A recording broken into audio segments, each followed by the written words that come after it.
Hello नमस्ते guys, मेरो नाम चाहिँ जनम राई। हामी चाहिँ यो केरालाई अब बाँध्नु खोज्दैछौँ। यो ढल्के भइसकेको छ यसरी।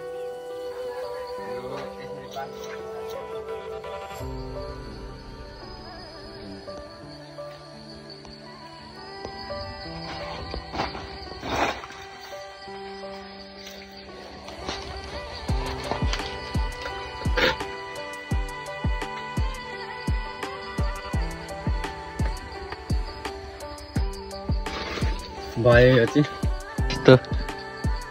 यो चाहिँ किन यसरी बाँधेको भन्दाखेरि यो धेर वेट भएर यता नडोस् भनेर यो बाँधेको सेन्टरमा होस् वेट भनेर सबैको हामीले यसरी बाँधिसकेका छौँ साथीहरू सबैको।